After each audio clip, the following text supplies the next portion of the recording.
Stay tuned. Bridges starts now. I want to welcome you to Bridges. I'm so glad that you could join us today. Today we're going to talk about the truth about inside crime, and more specifically the connection between gangs and human trafficking. And before we go any further and I introduce my first guest to you today, I want to let you know that this is a very adult topic. If you have children in the room, I'd ask that you get them in another room, get them busy with something else, or perhaps record the program so that you can watch it at a later time. My guest today goes by the name of Bishop. He wears a disguise, and I'll let him explain why in the work that he does that's necessary. Bishop, I want to welcome you to Bridges today. Hey, good morning. Thanks for having us. Well, I'm glad to have you. You know, when I look at this book that you wrote that talks about the inside truth about organized crime, both sides of the fence, you're wearing a mask. Let's start there. Why the need for the disguise? Well, I didn't plan to write a book and come out. I mean, it was just an amazing journey that led me to here. I grew up in a Pentecostal church with praying parents, you know, middle class to upper class society. And I got mad at God for some things in my early 20s. My mother was just a great praying Christian and stayed on her face, and she ended up having an accident, passed away. And I got mad, like a lot of people do, and you blame God, shake your fist, say, I'm done. And because of that, I went completely to the other side. I got involved in organized crime, ended up doing a stint in prison. And but in that time, I got saved, and I met the God of my mom, the one my mom knew, but I'd never had a relationship with. So from that, the Department of Justice offered me a job because they had a gang problem, and I happened to know about them. So I went back in the gang, worked for a period of time on an organized crime case that we thought we were selling guns and drugs, and we found out we were selling people. And once I had to turn everybody over and the case ended, now there's a hit out on me, and I can't let people know who I am. All right, so you have to disguise, because when you went undercover in this gang and then they found out that it was you. Right. So they would want to obviously kill you and harm you if they found you. Now, when you go undercover, and you shared that you did some prison time yourself, when you go undercover and you're thinking that you're looking for the sale of weapons and drugs, but you find out it's people. I mean, you know, I take a pause at that, and most of us aren't aware, Bishop, that trafficking, human trafficking, is at the level that it is. Tell me what level it's at. How big is the problem? We have 27 million slaves worldwide right now, which is more than what we've ever had in history. I think the number's a little overwhelming when you hear that. 27 million, absolutely. And is it mostly in other countries? No, it's here. And that's the thing. I mean, it is everywhere, but it's broken down. Labor trafficking, sex trafficking, you know, it goes on. But here in the United States, it's a $9.5 billion industry worldwide. $9.5 billion? Yes. In the United States? In the United States. From the sale of people? Yes. And you work now to help make people aware and to help slaves be rescued? We do. I work with Trafficking in America Task Force, and we work on education prevention to stop the demand of trafficking, and just letting people know that it's out there. It's a $32 billion a year industry. That's more than Google, Starbucks, and Nike.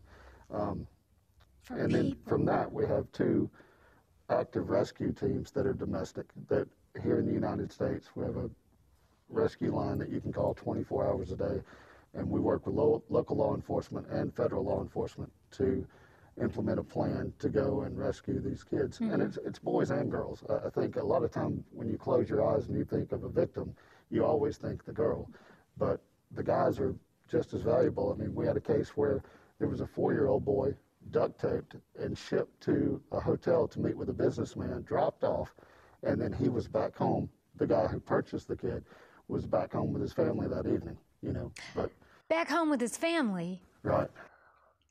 So you're saying then people that kind of look like everybody, business people, people that look normal, are participating?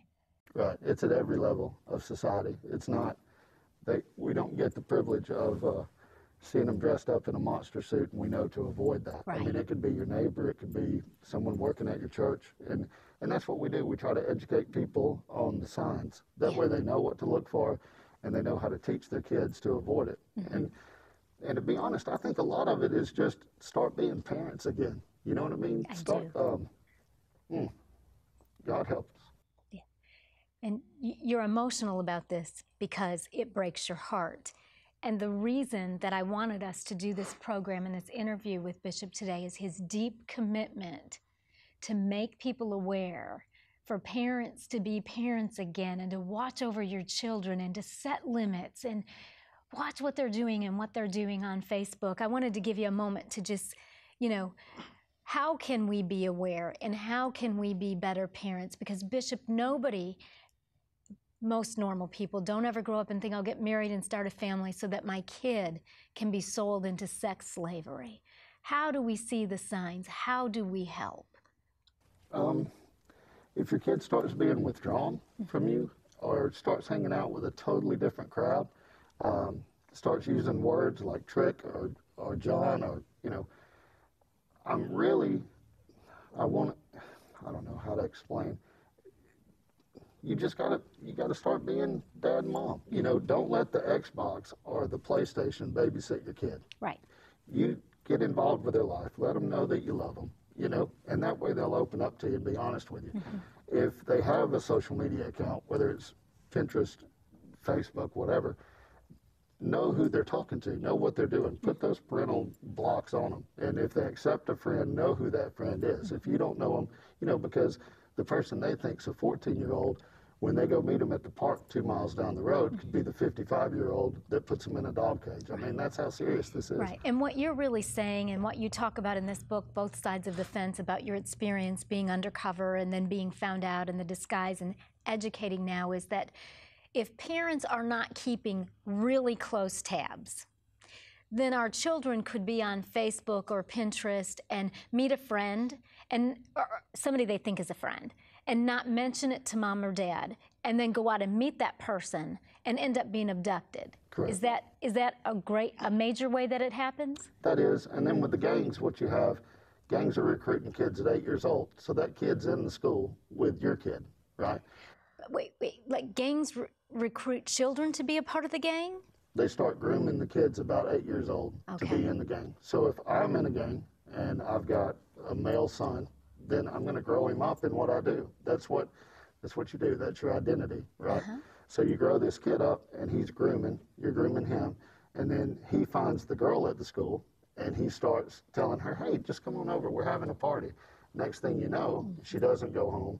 She's sent on a trafficking route through the gang from one state to another state, and then at that point, it's multiple, gang rapes over and over, 60 times, 40 times a night.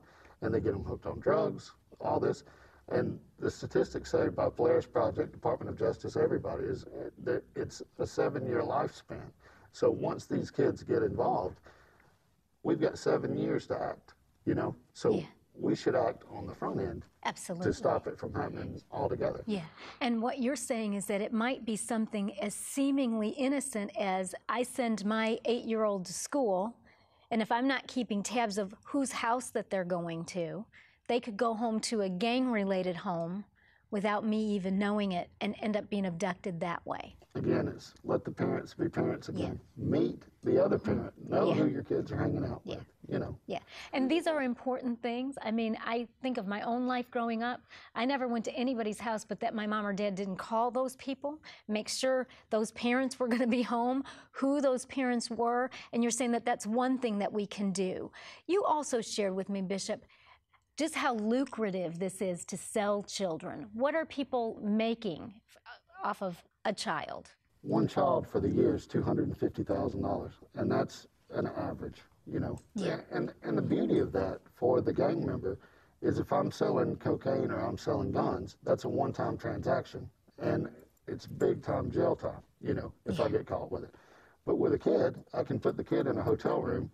I'm on the other side of town, and over and over and over, the Johns are calling in to Backpage.com, or, there's all kinds of prostitution websites that we can put these kids on, and you just sell them out. And when they get found out, most of the time, we lock them up in America as a prostitute. So the trafficker is never even in the picture, so they can get away with it. So it's a safer transaction for them too, not to mention it's more profitable. And that's horrible too. We are out of time. I want to thank you, Bishop. Thank you so for much coming for having today me. and for sharing. We've got a lot more for you on the show today. Join us as Bridges as we go and we take a look at some of the survivors of trafficking and what they're doing to help rescue others from slavery. In Genesis 50:20, Joseph sees his brothers for the first time after they've sold him into slavery, and he tells them what they intended for evil, God used for good. And that is still true for people today, and you're about to meet a sex trafficking survivor who has an amazing story of how God really used pain in her life to change the lives of many people. It's what I do. I love to do it, and I'm really good at it too. Sheila Simpkins helps women escape trafficking. I'm like the initial person that they meet because I had the same history as them for the majority of the women, and so what I normally do is I try to build that trust. She has her own story of abuse and hope. I come from a very dysfunctional family. My mom got divorced from my dad when I was like 3 months old and had been married 4 times by the time I was 14 years old. And at the age of 6, I started getting molested by my mom and different men that she would bring home. Simpkins says at age 14, she had gotten tired of what was going on at home and ran away. It was then she had her first experience being trafficked for sex. I met a boy who I really thought was my boyfriend. I really did, you know. It felt like he was my boyfriend. I was getting love that I wasn't getting at home. I was getting a different kind of love that I was not able to get at home. I wasn't getting beat up at the time. In the beginning of it, I wasn't getting beat up, and the next thing you know, I need you to do me a favor. You just do this one time, because right now we're broke. And it just kind of went on like that. Simpkins was put in different group homes and her boyfriend was later killed. She began prostituting herself to pay for a bad addiction she had developed. And so I started working in a strip club as a waitress, and it led into me stripping and stuff. And that's whenever I met this really beautiful guy. He was beautiful, and he sold me a dream. And the next thing you know, I was being trafficked across the country. Simpkins says it was then she felt like she was really being trafficked because she was unable to get away from the pimp. He was out there watching us, and if I didn't make a certain amount of money, I'd get my head busted open. Eventually, Simpkins knew she needed out. I just had enough, okay? You get to a place where, okay, fear keeps you locked there, okay? I was done, you know. I just wasn't willing to do it anymore, and I was willing to accept whatever I had to accept to get away. And this was my going away gift, is this scar right here, this scar right here, this scar right here. And I was done. But my reality is that I still stayed on the streets. I stayed on the streets for about 7 more years because I had my addiction that I was still feeding. In 2004, Sheila says she hit rock bottom and got herself into a program for several years. Whenever I first got clean, I had real bad resentments towards God because I could not understand why He allows such bad things to happen to such innocent children, you know? But I've come to realize, and I'm okay with it now, you know, it's all part of the plan. And I thank Him now, because guess what? My life is really, really good. Today, Simpkins is a wife, a mother, and intervention specialist at End Slavery Tennessee. She works devotedly to save women in hopes that they won't have to go through all the things that she has experienced. I just think that it's what I'm supposed to do. Right. You know, I really do, because sometimes I just think it's what I'm supposed to do. I don't know. I think that God had a plan for me, you know, and this was my plan. And so kind of like my whole past kind of makes sense now. Okay, okay, all right, now I get it. Okay, now I get it. For Bridges, I'm Rachel Markin. Don't touch your remote. We'll be right back. If you would like to contact WHTN, you can write to the address on the screen or call us at 615-754-0039 or visit us on the web at www.ctntv.org. For more information on a guest, visit our website, ctntv.org.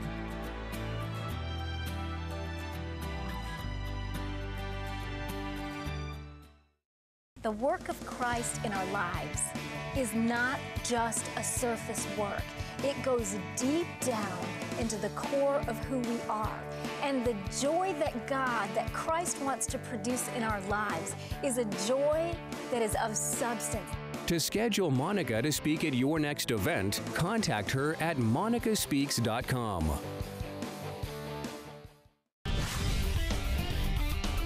Welcome back to Bridges.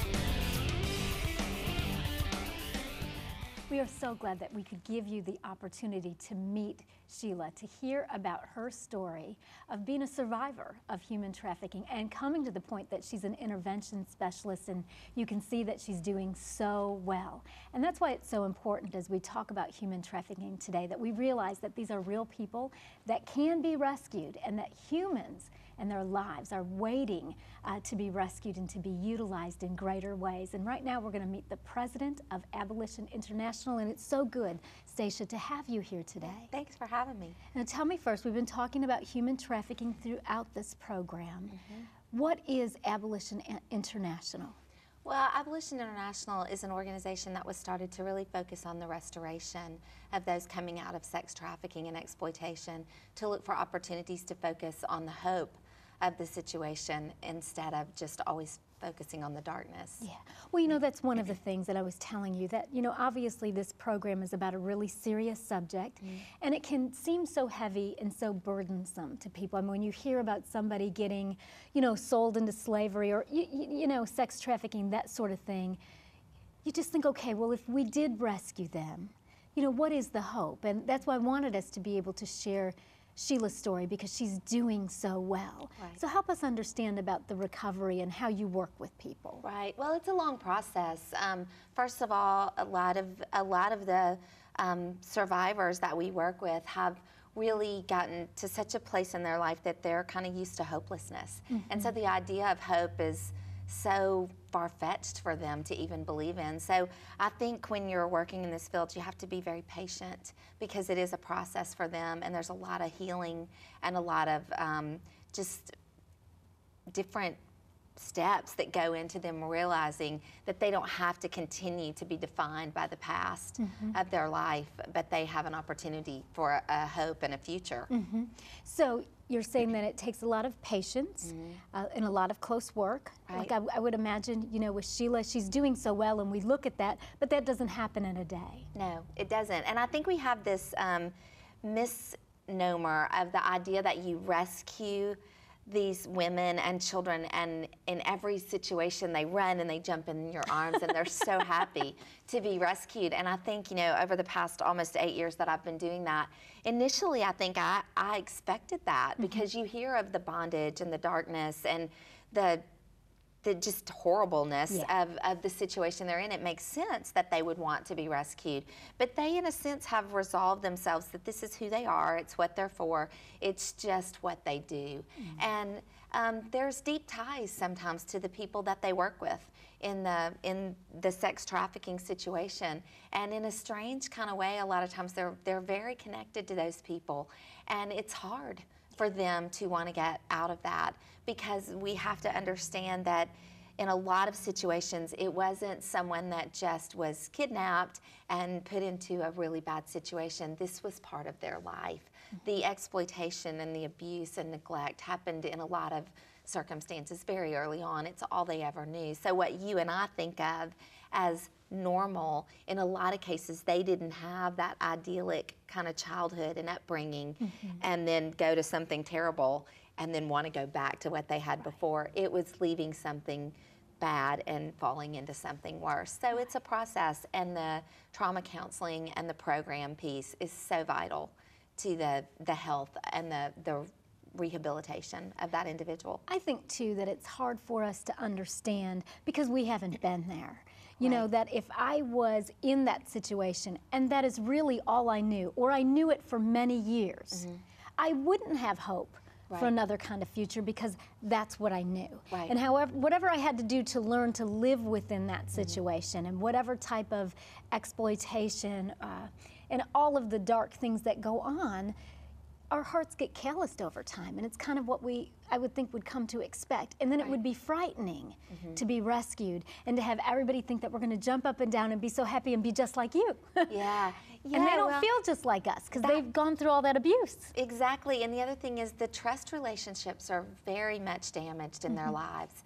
And so they've been taught in a lot of circumstances and situations not to trust law enforcement, not to trust people working in the field. So the trust, you know, relationships just aren't there for them. And I had a victim recently tell me that when she was little, she had a situation of abuse occur in her life, and she went to a authority figure in her life, a parent, and said, "This has happened to me." And she was little, like 5 or 6 years old when this happened. And her parent basically said, "It's just the way it is, get over it." And at that point, because the parent didn't respond, the protection was not there, it really set her up for a lifetime of not trusting people to take care of her. And so that has been a process in their life. And so trust is very damaged. So that's difficult. Yeah, and trust doesn't come in a day. Right, Especially when you've endured a lot of abuse and been exploited on many different levels, you know, just personally and sexually and all the things that people go through.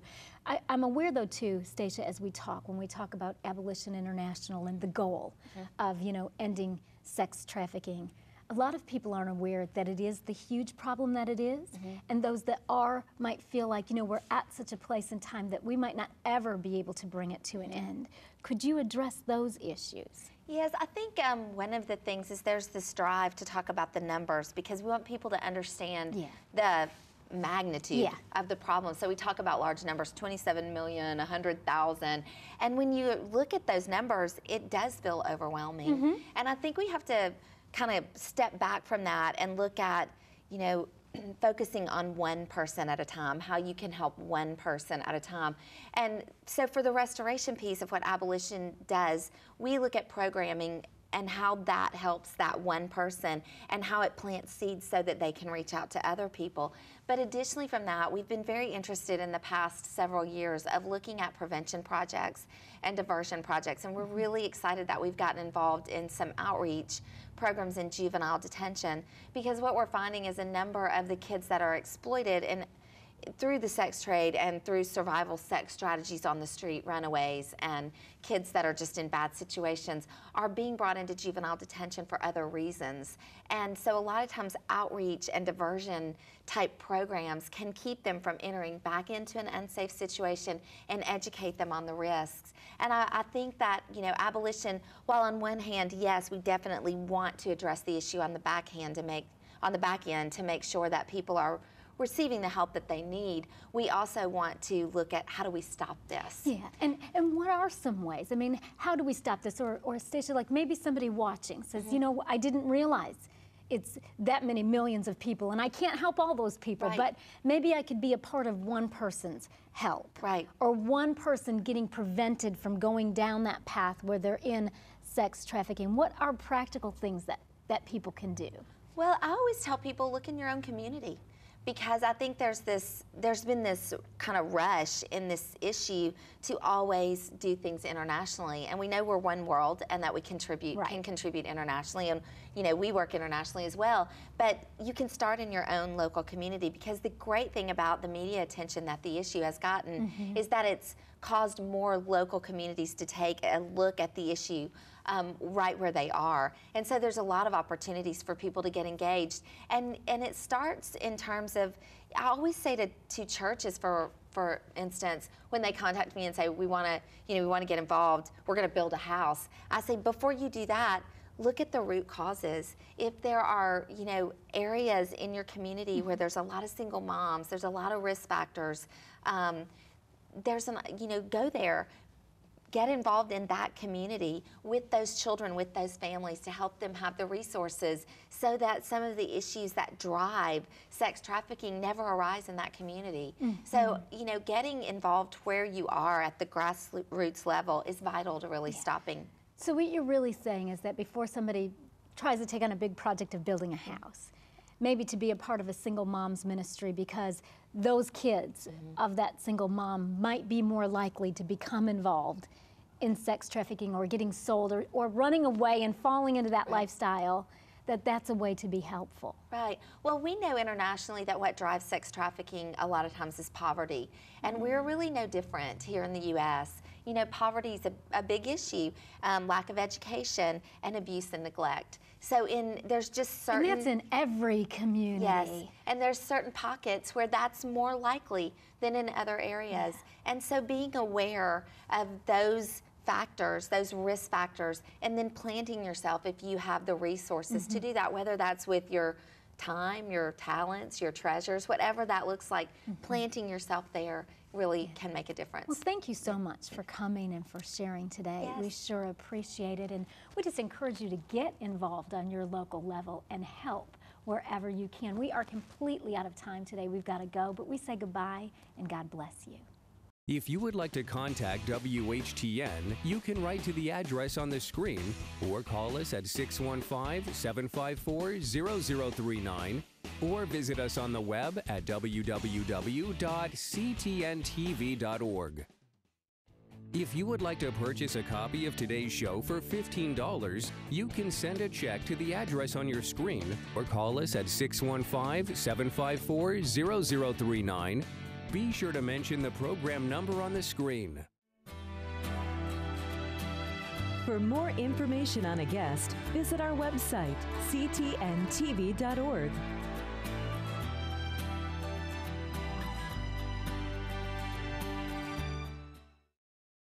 Prayer changes things. If you need prayer, write to the address on the screen. Call 615-754-0039 or email prayer@ctntv.org.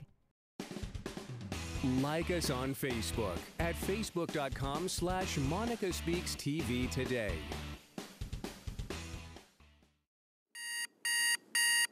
Does my nose look too big? Why can't I be taller? Will I ever be able Do I to look cover too that old? fit? In her book, Does This Make Me Look Fat? And Other Questions That Need to Be Answered in the Mirror of God's Word, author Monica Schmelter gives biblical insights that encourage women and girls to reject worldly standards of beauty and instead look into the mirror of God's Word to redefine their lives and beauty. This book was meant for me and every other girl who has looked in a mirror and said, I wish my, you fill in the blank, was smaller, bigger, or just plain different. This book is practical, biblical truths that can and will help you change the way you view yourself in the mirror. Order your copy today.